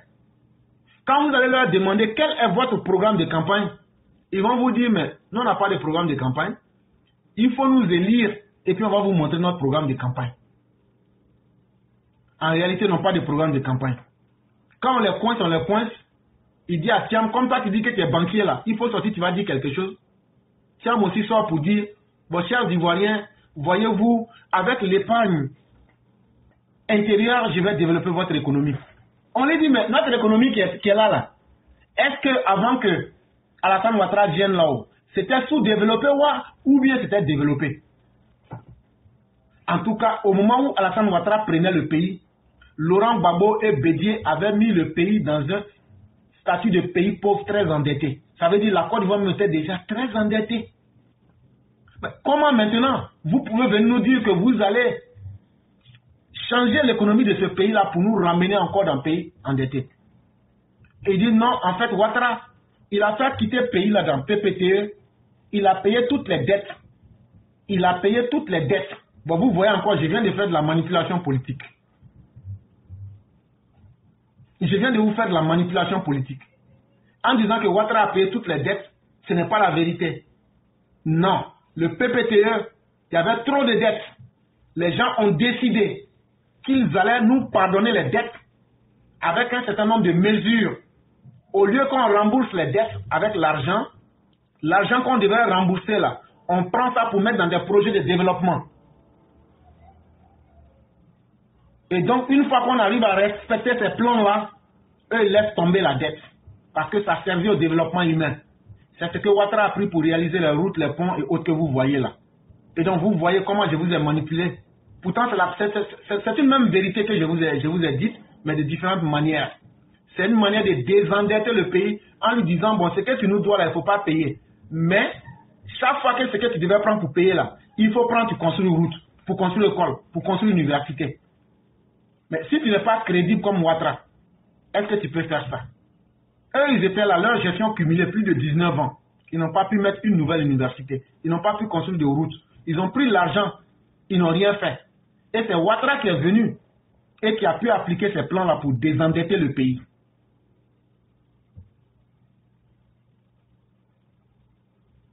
Et après avoir fini de désendetter le pays avec les dettes que le PDCI, Dani Kona-Bédié et le FPI de Laurent Gbagbo ont eu à prendre pour faire de la Côte d'Ivoire pays pauvre très endetté, Ouattara finit de payer leurs dettes. Et les gens lui disent, mais Ouattara, si tu as pu faire tout ça, c'est qu'on peut te faire confiance. Donc tu veux quoi? Ouattara dit, je veux encore augmenter le développement des pays là. Ils disent, mais viens. Quelqu'un, crédit de PDCI, tu as payé. Crédit de 8 000 milliards de Laurent Gbagbo, tu as payé là. Nous, on te fait confiance. Il faut dire ce que tu veux, nous, on va te donner. C'est comme ça que Ouattara maintenant, parce qu'on sait, on a vu comment tu as payé les dettes du PDCI et de Laurent Gbagbo. Laurent Gbagbo m'a reconnu qu'il a laissé 8 000 milliards. Tu as payé ça. Tu as payé pour le PDCI. Donc maintenant, nous, on te fait confiance. Donc toi-même là, si tu peux payer dette des autres, c'est pas toi-même dette que tu as pris là que tu ne peux pas payer. Donc là, il faut dire, frappe et nous t'ouvrirons la porte. Demande et tu recevras. Et donc, voyez-vous, ce ne sont pas des gens comme les Laurent Gbagbo, les Tidjane Thiam, qui peuvent venir incarner notre projet politique, qui sera nouveau et qui pourra marcher. Parce qu'à la réalité, ce que le président Ouattara fait là, s'ils viennent là, c'est la même chose qu'ils vont faire. Mais Tidjane Thiam, comme ils ont honte, on a découvert leur piège. Comme de la même manière, on les a attrapés. Quand il dit que lui, il est ingénieur, après il dit d'abord que lui, il est économiste, on l'a démonté. Après, il dit que lui, il est temps, on l'a démonté. Il a payé les gens pour effacer tout sur Wikipédia, alors que nous, on a déjà toutes les informations. On les attend sur le terrain de la discussion intellectuelle pour nous déployer comme des albatros. Là, je vous ramène maintenant à Baudelaire. J'ai dit, on va se déployer là, et puis les désinguer pour leur dire de venir à l'école de l'Alassane Ouattara. C'est là maintenant si Tidjane Thiam sort pour dire, comme c'est comme ça là, on ne peut pas dire même chose là, alors que c'est ça on va faire comme pour Ouattara là. Ce qu'on va faire là, il faut laisser, on va utiliser l'épargne intérieure. Épargne intérieure, ça veut dire quoi? Épargne intérieure, ça veut dire, lui il va prendre l'argent des Ivoiriens là, on va faire soumou, on va faire tontine, on va faire téré. On va faire comme ce que les Anangos font là, tu veux 500 par juste papier là, dans les marchés là. Moi je parle selon la doxa, c'est le discours populaire, de l'opinion populaire. J'utilise ça pour faire comprendre la réalité, parce que nous on ne parle pas aux politiciens. Moi mon message là, ça ne s'adresse pas à ceux qui ont réussi dans leur vie. Moi mon message là, c'est nous les enfants des pauvres, nous à qui on a dit vous ne serez rien dans le pays là. C'est à eux que moi je parle. Parce que c'est nous on connaît notre réalité. Vous nous avez trompés pendant trop longtemps.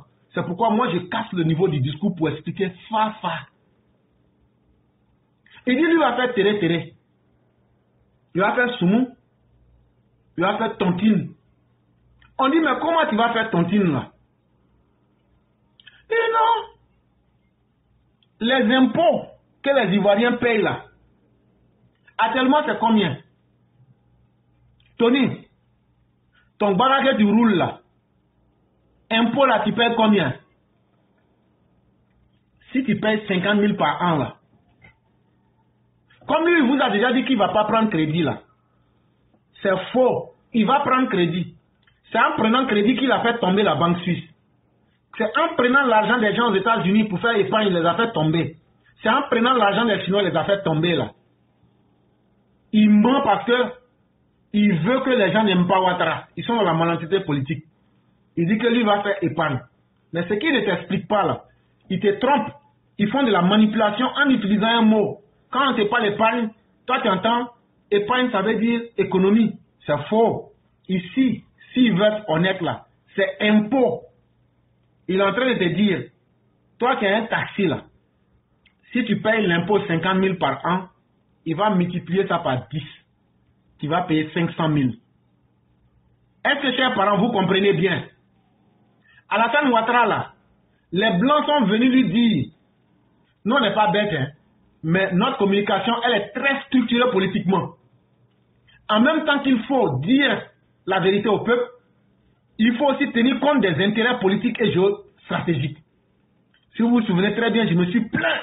Pourquoi on a augmenté le courant? Pourquoi on a augmenté le courant? Oui, j'étais énervé parce que c'est nous on va payer. Mais pourquoi Alassane Ouattara a augmenté le courant? C'est parce que c'est ceux qui donnent crédit là qui ont dit aujourd'hui, si vous voulez accroître les niveaux d'investissement, il faut augmenter. Mais vous, de vous à moi, qui aime payer, qui aime qu'on vide ses poches? Qui aime qu'on mette sa main dans sa poche tous les jours? Donc, il faut sortir pour expliquer la réalité au peuple. Ils sont venus lui dire, aujourd'hui vous voulez atteindre un niveau de développement.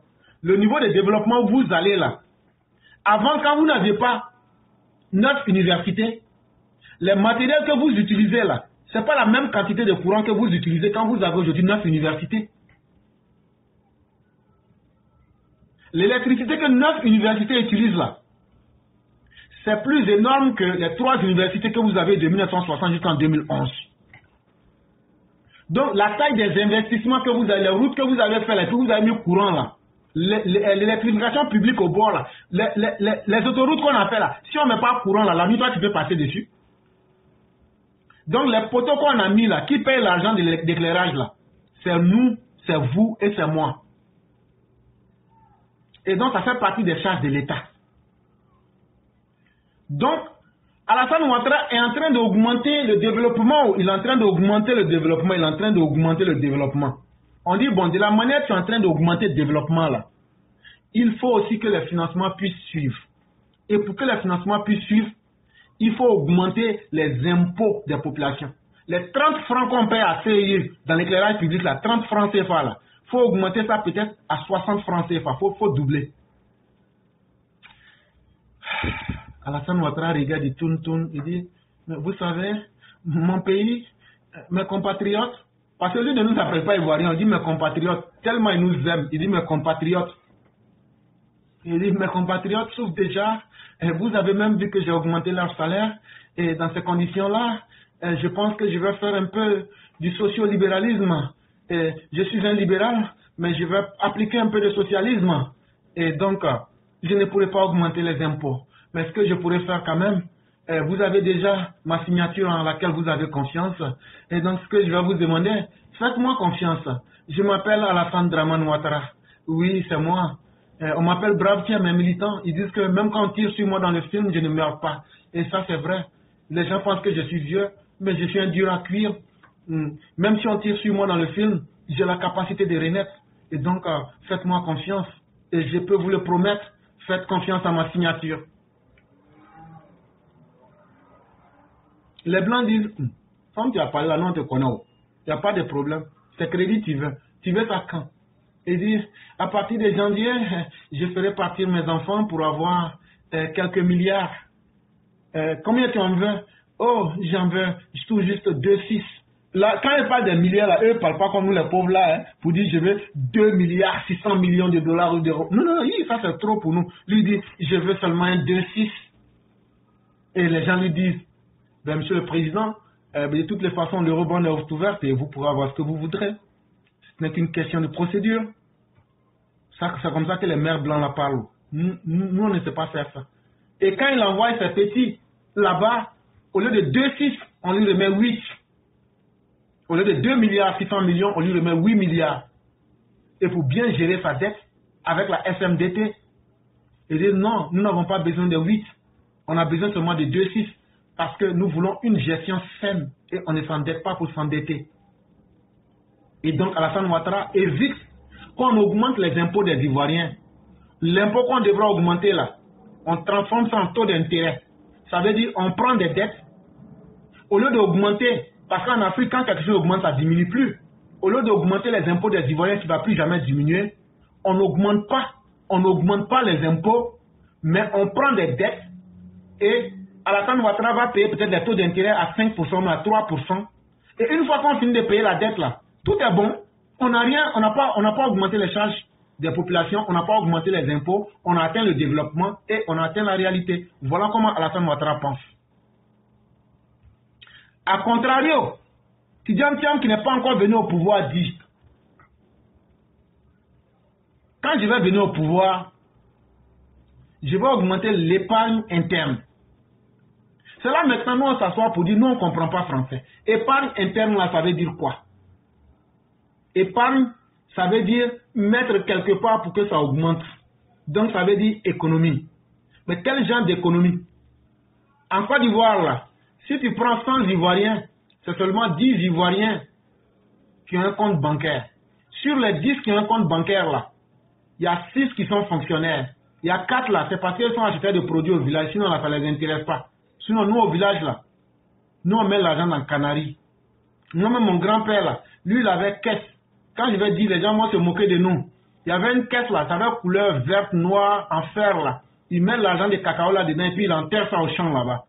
Ça aussi, ce n'est pas la vérité. C'est une manière de faire rire les gens. Sinon, s'il fait ça, on enlève, il va les prendre. Mais toujours est-il que ça ne nous arrange pas. Parce que quand tu déposes ton argent là-bas pour avoir, c'est pas facile. En tout cas, quand on vend coton quelque part là-bas au nord, vous savez de qui je veux parler, des sauvages de Sénifo là. Parce que tu m'as provoqué. Tu as dit vieux Dida. Donc j'ai dit aussi vieux sauvage de Sénifo. Tous les Sénifo qui sont sur le direct, sauvages de vous. Voilà. Si vous voulez, faites ce que vous voulez. Ça, c'est pour plaisanter. Mais une chose est réelle. En réalité, pour décortiquer le discours, qu'est-ce qu'il est en train de dire? Il dit simplement, dans un pays où l'épargne est à moins de 10%, alors que je ne me suis pas encore questionné comment intéresser les gens et comment redynamiser les banques pour que les banques puissent être au service des populations, parce qu'en Côte d'Ivoire, ce sont les populations qui alimentent les banques et non les banques qui sont au service des populations. Les banques ne sont pas là pour aider les populations. Au lieu de se poser la question comment je vais faire pour renverser les tendances, pour que les Ivoiriens puissent investir massivement et pour qu'on puisse maintenant dire si vous déposez l'argent, on peut maintenant faire des prêts sur, on peut faire des propositions où on lance des bons et autres. Non, ce que Tidjane Thiam vous dit, on va augmenter les impôts. Le baga de Tony là, les 50 000 francs qu'il payait là comme impôt là, ça va devenir 500 000. Notre coût familial là, impôt de 20 000 qu'on payait là, ça va devenir 200 000 par an. Alors qu'il n'y a pas de locataire. On appelle ça la cour commune. C'est cour de papa. Il n'y a pas de loyer dedans. Moi, je suis né là-bas. Mes enfants sont nés là-bas. Je me suis marié dedans. Moi-même, mes petits-enfants sont dedans. C'est la cour commune. On ne peut pas chasser quelqu'un. La cour est bête. Mais en même temps, il n'y a personne qui paye le loyer. Parce que ça appartient à tout le monde. On dit de payer 200 000 francs chaque année. Où on va enlever ça? Les routes sur lesquelles on passe là, les lampadaires que vous voyez là, sur la facture de ceux on paye 30 francs CFA là, ça va devenir 300 francs. Comme c'est chaque 2 mois tu payes courant, il faut faire, au lieu de payer 180 francs par an, tu vas payer 1800 par an. Donc là, il va augmenter la taille des impôts comme de la manière c'est en Suisse. Chaque être humain évolue en fonction des réalités qu'il a vécues. Et donc, il est dans sa grotte. Il va augmenter comme en Suisse. J'ai dit les impôts là. Vous qui êtes fonctionnaires, ils vont prendre la moitié de vos impôts. Eux ne sont pas d'accord que Alassane Ouattara a augmenté vos salaires. Ils ne sont pas d'accord que Alassane Ouattara vous ait donné le développement. Donc, ils vont venir augmenter les impôts. C'est pourquoi il vous a parlé de ses partenaires au l'aide au développement. Dites-lui de donner le nom de ses partenaires. Dites-lui de donner le nom de ses partenaires. Ces partenaires-là, ce sont les mêmes partenaires que le président Ouattara utilise. Ces partenaires-là, ce n'est pas parce qu'il les a, c'est faux. Dès que tu es président de la République, ces partenaires sont à ta disposition, puisque ton pays est une institution. Ce qu'il est en train de vous dire là, c'est que tout ce que ces partenaires-là vont lui dire de faire, lui va faire. C'est ce qu'il est en train de vous dire. Mais dans la réalité là, ça ne peut pas marcher comme ça. Si tu veux appliquer coup pour coup ce que tes partenaires te disent, le FMI, les fonds de Bretton Woods et la Banque mondiale, tu vas appliquer les politiques sauvages. Ça ne peut pas marcher. C'est ce qu'il est en train de vous dire. Que lui va choisir de se mettre du côté de ces grands financiers-là pour appliquer sans état d'âme. Les médicaments que tu avais l'habitude de payer à 1000 francs, là, ça va devenir 10 000.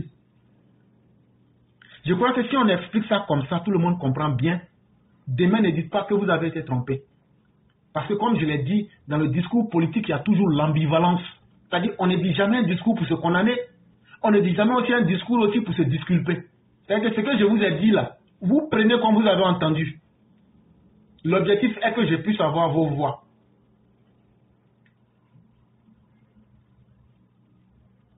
Aujourd'hui, la Côte d'Ivoire est résolument en marche.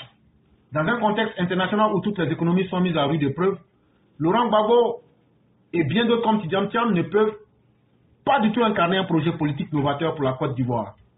Mieux vaut donc pour eux de se concentrer sur l'organisation de leurs propres partis, que sont le PDCI et le PPACI, qui sont minés par des guerres féroces de clans et qui sont dans des incapacités totales d'organiser des assemblées générales pour trouver des personnes dignes à la structure de ces partis. Pour le cas de Laurent Gbagbo, en tant que candidat à une élection, c'est certes légitime, mais faudrait-il encore qu'il puisse se débarrasser de ces carcans judiciaires. Mais ses partisans doivent sortir de la caverne pour apprécier les acquis de la gouvernance de Ouattara, afin de mener une vraie réflexion politique dans l'optique d'entrevoir des stratégies de reconquête du pouvoir. Et donc dans le camp de Laurent Gbagbo, quelqu'un qui ne sait pas reconnaître le bienfait, c'est quelqu'un là qui ne sera pas capable de faire du bien. J'explique. Chaque fois, l'aîné Mamadou m'envoie des messages pour me saluer. Et ce n'est pas de l'amusement, c'est une vérité. Alors que c'est mon aîné.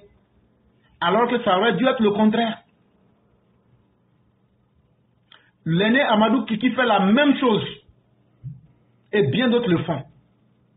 Mais moi, au lieu simplement d'être reconnaissant, on ne peut pas obliger quelqu'un à être reconnaissant. Mais j'ai dit, moi je ne fais rien avec vos salutations. Je les néglige. Parce que l'état naturel humain est que ceux qui t'aiment là, tu penses que ce sont des acquis, tu les négliges. Mais l'acte que je pose, en les négligeant, en ne répondant pas à leur message, en n'étant pas reconnaissant au bienfait, ça peut leur faire mal, ça peut les toucher. Et les personnes extérieures vont comprendre que ce monsieur-là, il ne traite pas bien les personnes qui lui accordent du respect. Mais les personnes super intelligentes vont comprendre une chose. Cet individu que vous voyez là, éclaireur, n'est pas capable de faire du bien.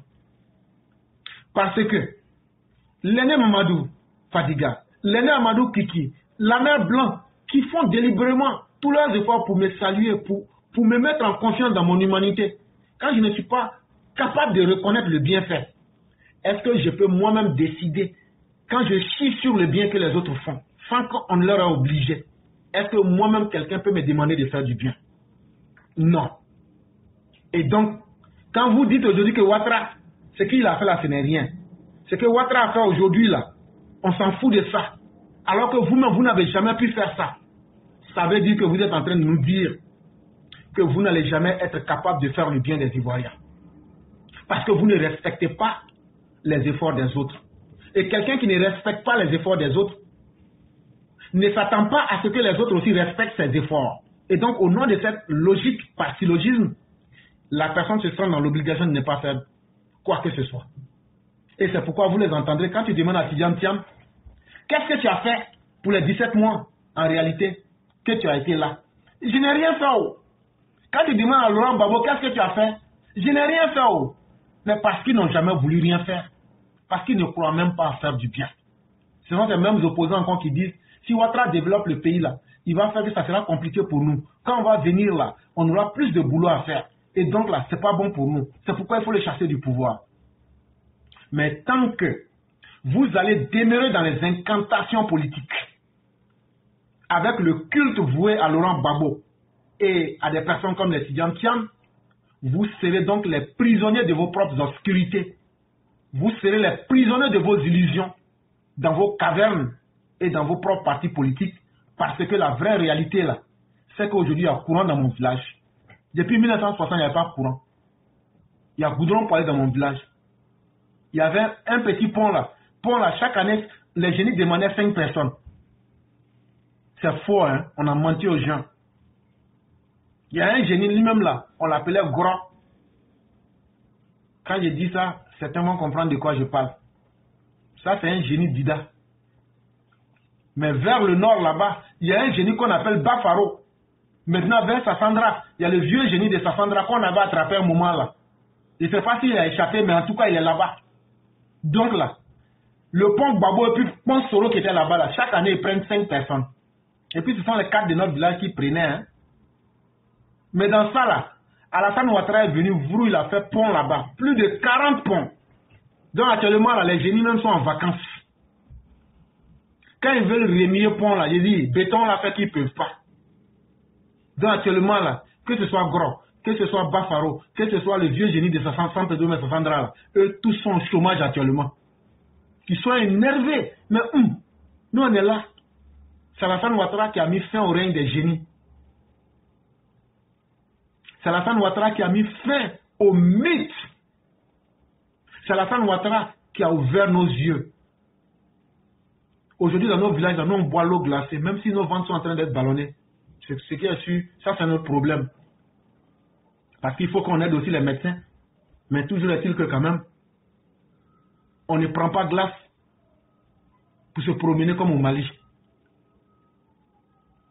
Et c'est ça la Côte d'Ivoire.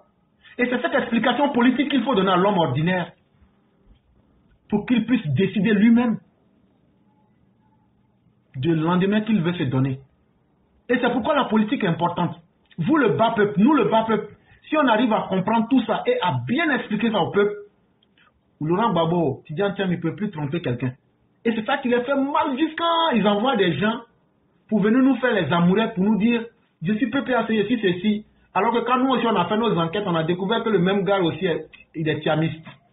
En réalité, ce qu'on ne voulait pas vous dire, ils étaient venus en flirtage pour voir s'ils peuvent nous amadouer et puis nous avoir. Mais nous là, depuis nous on est nés là, c'est Ouattara, nous on connaît. Ça, vrai là, nous là, caverne de Ouattara, nous on sort pas.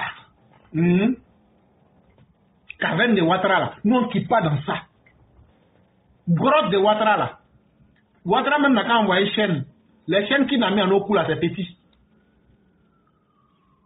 Il n'a qu'à envoyer grumier. Les chaînes qu'on prend pour attacher grumier là. Il n'a qu'à nous attacher avec ça. Si Ouattara n'est pas bon, c'est ce que nous-mêmes on aime. Ouattara même là, le jour qui veut nous tuer là, il n'a qu'à nous appeler, on se met en rang. Si c'est 100, il n'a qu'à prendre. 200, il n'a qu'à prendre. Nous-mêmes là, quand Ouattara même nous maltraite là, ça nous plaît. Est-ce que vous connaissez Mazo? Mazo là, c'est nous.